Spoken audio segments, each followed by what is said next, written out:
In South Korea, national election days are made public holidays so that citizens get a chance to go out and vote. March 26th of 1991 was a holiday for that exact reason. And given that schools are closed on national holidays, a group of young South Korean schoolboys were out making the most of their day off of school. The 5 boys were from Daosa district of Daegu and attended the same elementary school, and although they varied in age from 9 years old to 13, they were all the very best of friends. They were 13-year-old Yoo Cha-won, 12-year-old Jo Ho-yeon, 11-year-old Kim Yong-yu, 10-year-old Park Chan-in, and 9-year-old Kim Jong-sik. On that particular day, the boys decided to spend the day searching for salamander eggs in the streams of Mount Woryong on the western outskirts of Daegu. A 6th child, 10-year-old Kim Tae-yong, left the group to go home and eat, having missed breakfast that morning. But the next day, the boy discovered that his parents seemed particularly interested in where he'd last seen his friends.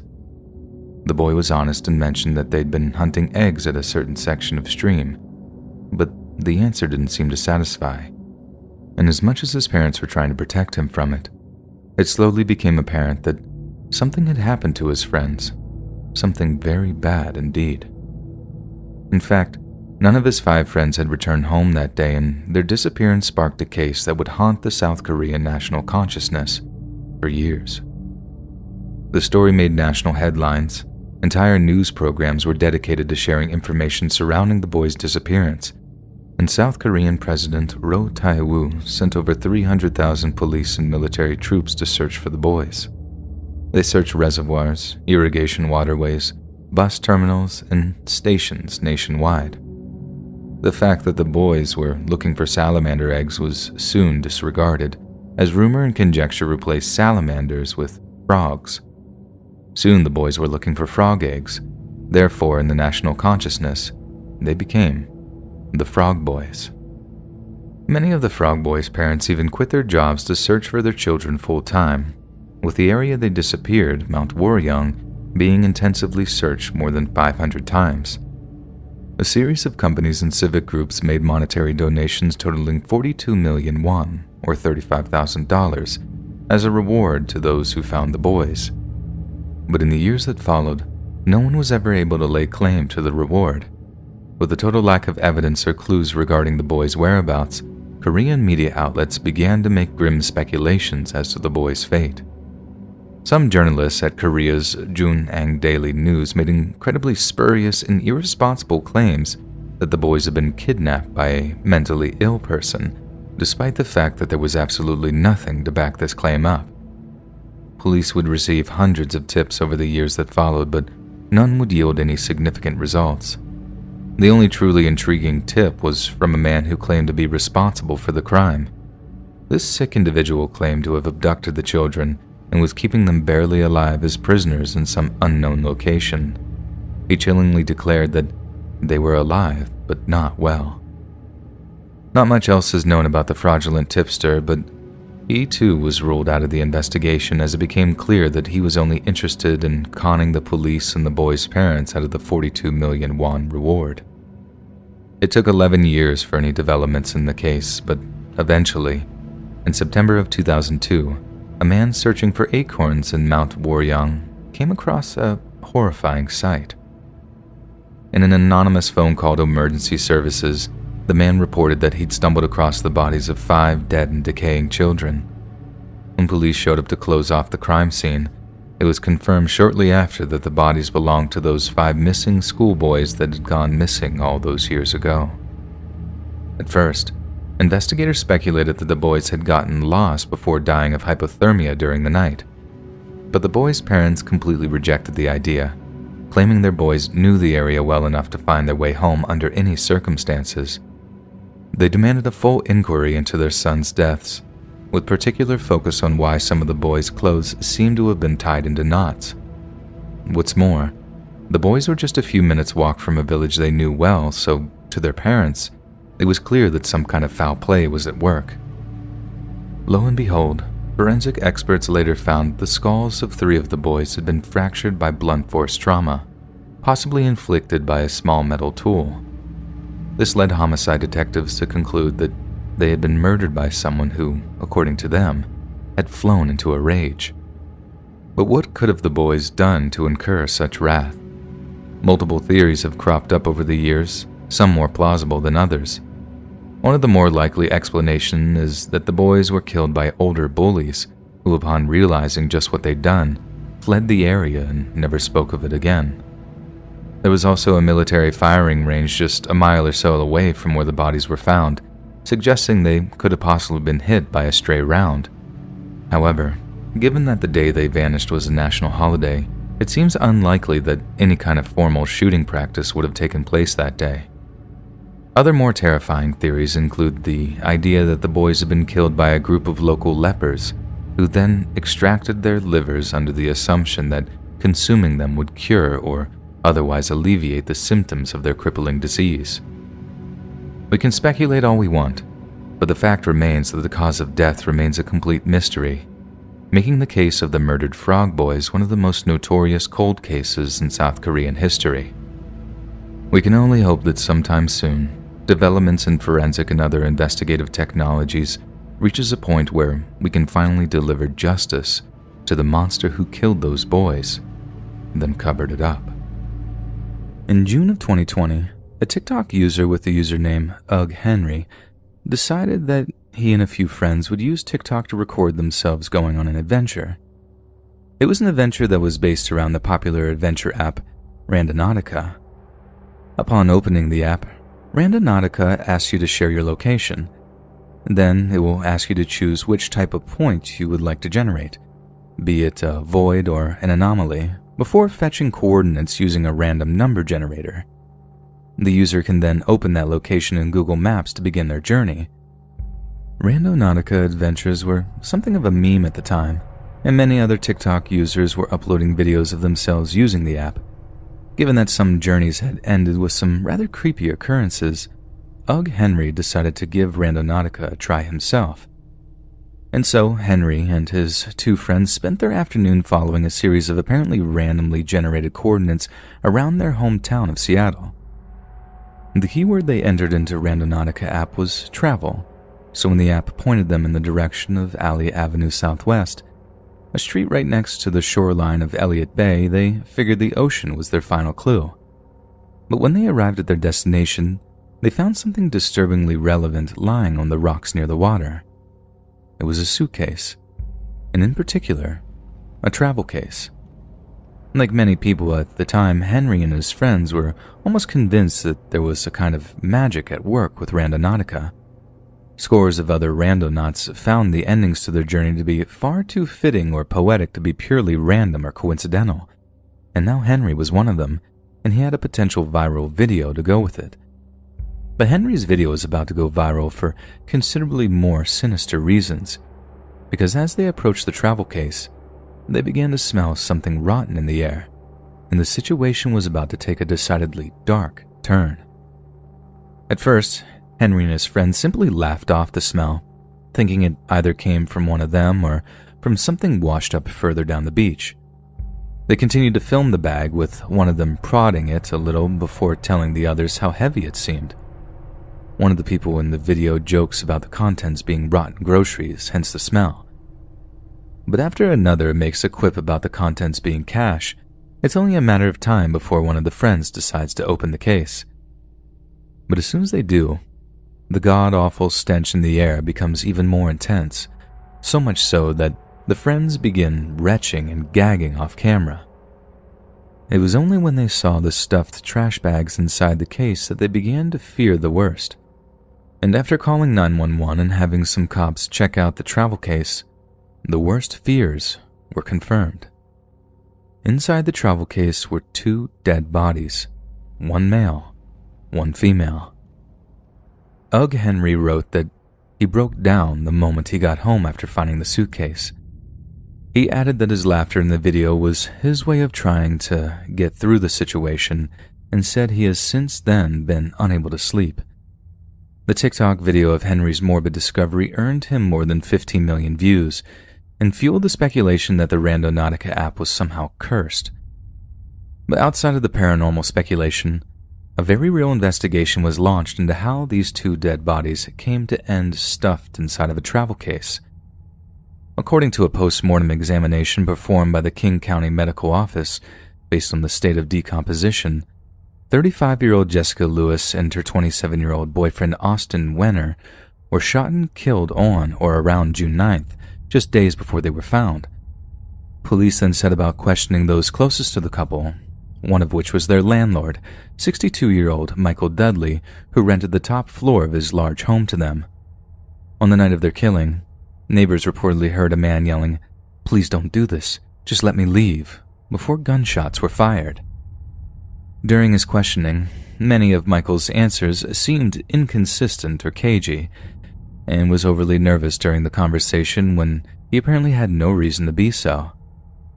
It was just enough for the police to focus their suspicions on him, and they quickly obtained a search warrant for the house that both Michael and the murdered couple called home.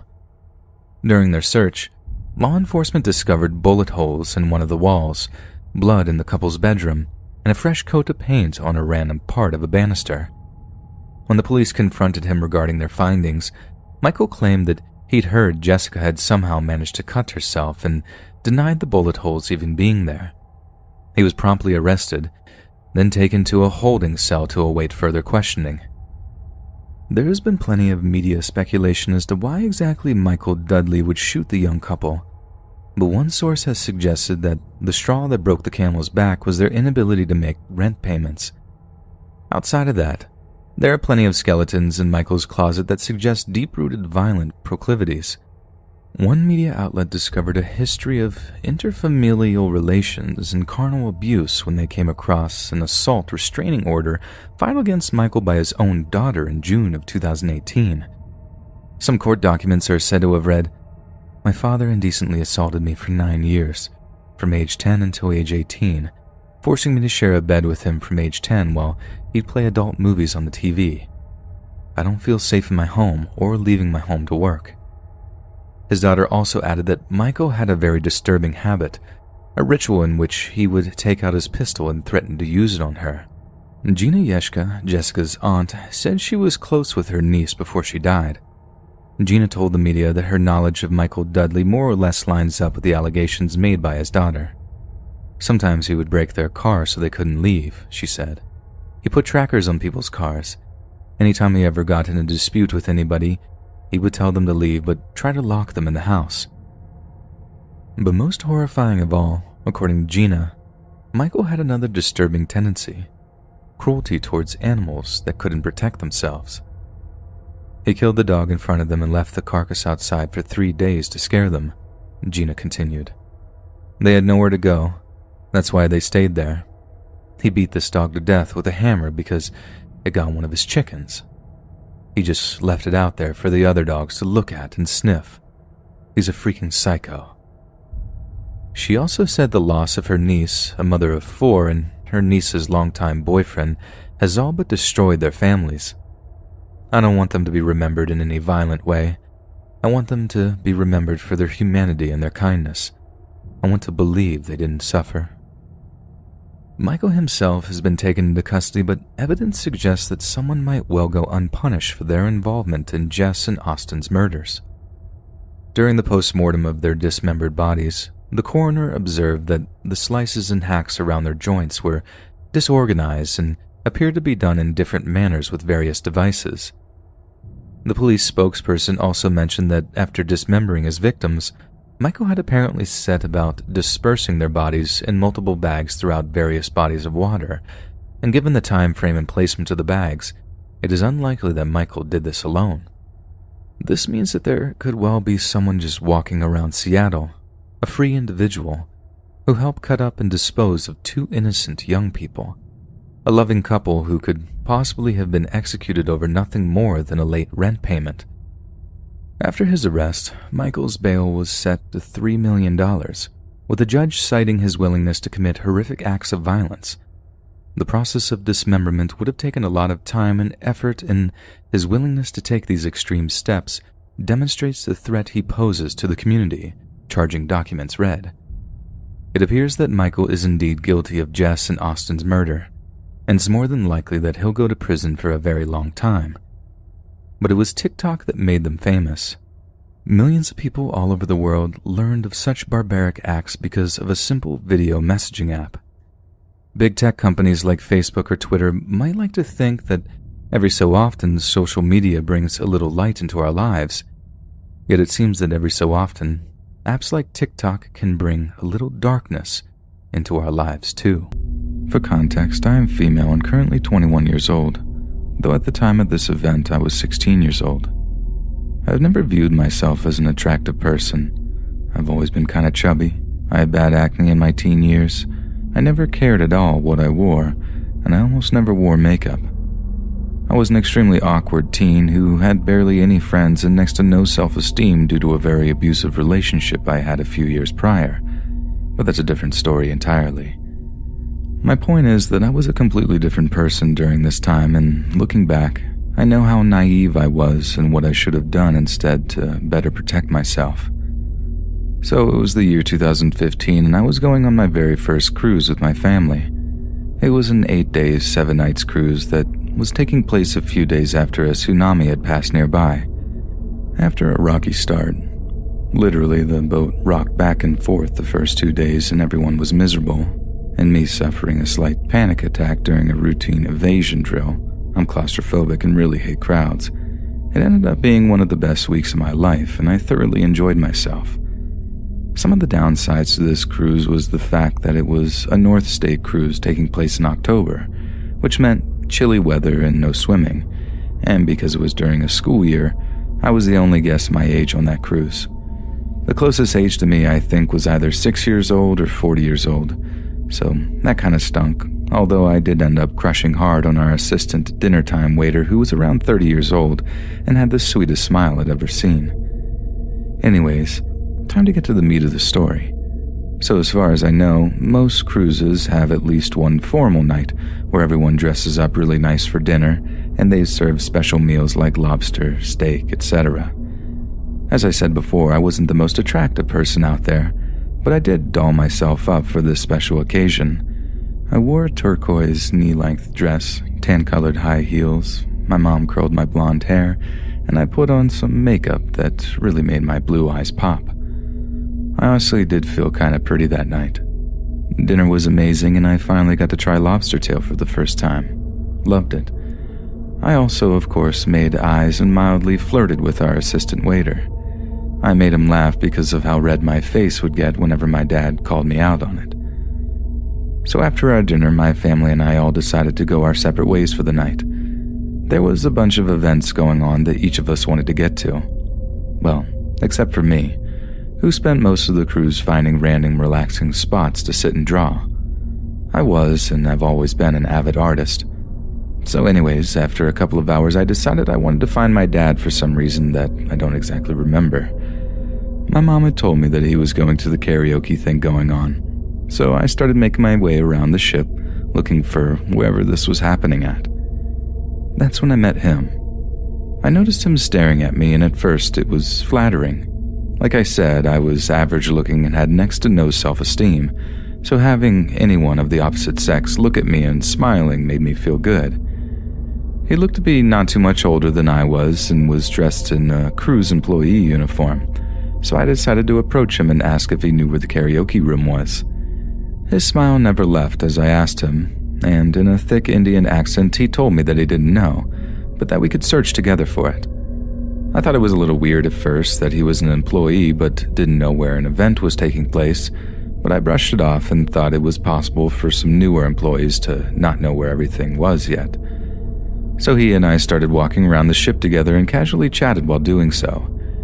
He told me his name was Felix and was 21 years old. He also, as I suspected, did recently start working for this cruise liner a few months ago.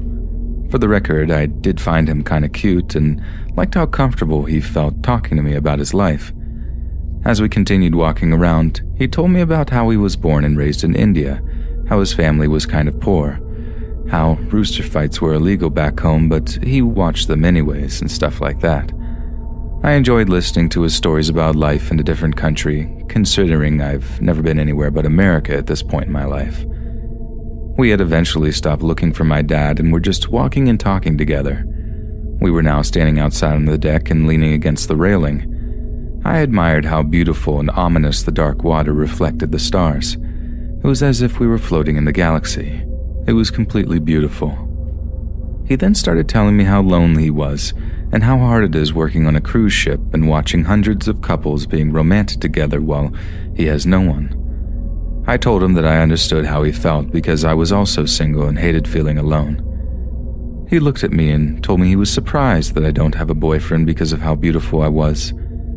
I blushed and looked away as I told him that most guys back home don't look at me twice, and he was surprised by that.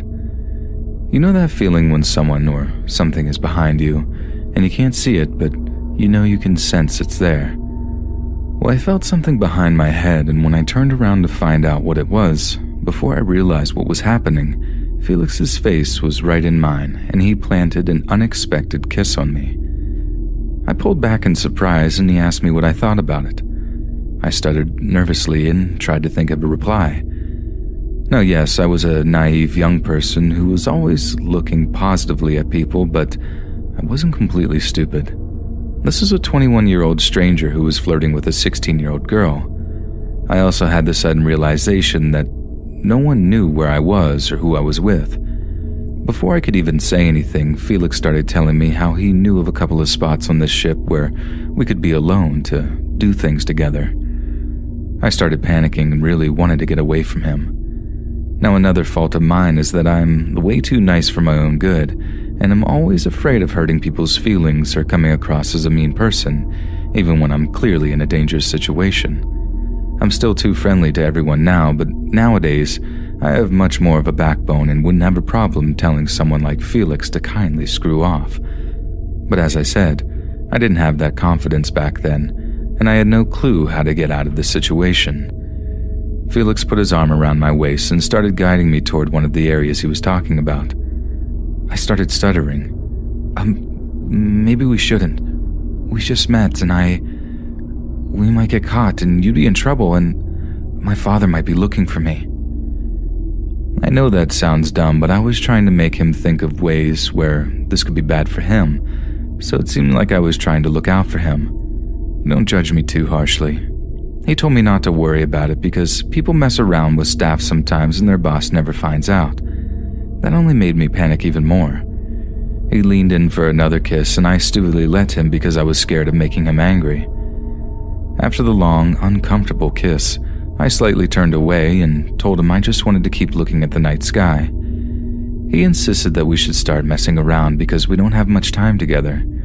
I tried to hold back from crying at this point. And by the grace of the good Lord above, my phone suddenly made a noise, and I noticed my father had texted me asking where I was. I tried to mask my relief, but I immediately told Felix that I had to get going because my dad was wondering where I was and that he was very protective of me. Felix showed his disappointment to me saying that, but then he asked me for my phone number. My heart sank, and I gave it to him. Again, stupid young female who doesn't know how to say no. I'm aware of how foolish that was. It was a good thing I didn't give him a fake, though, because he immediately texted my number to prove its authenticity. Once I thought he was satisfied, I started saying goodbye and walking away. He grabbed my wrists and spun me back toward him and asked for a hug goodbye first. I sheepishly agreed and gave him a light hug. I wanted to start crying when he squeezed me tight and pulled me against his groin and asked if I could feel it, if you know what I mean. I quickly stepped away and sped walked towards my hotel room. I made sure he didn't follow me, and once I was safely inside my room, I hopped on my bed and started crying. Of course, I couldn't tell my parents about this because I would be in trouble for putting myself in this situation, or so I thought. I promise my parents aren't really like that. I know now that in reality my former Marine father would have tracked Felix down and let him know to never touch his daughter again. A few minutes into my cry, my phone vibrated with a text from an unknown number claiming it was Felix. I wanted to block him immediately, but again, stupidly, I was afraid that would anger him and he would somehow find me. So I answered him and we talked for a few minutes. We kept talking about how he wanted to see me again before I left the next day, which at this point I repeatedly thanked God for, and I kept telling him that it just wasn't possible because my parents didn't want me leaving my room for the rest of the night, which was a lie.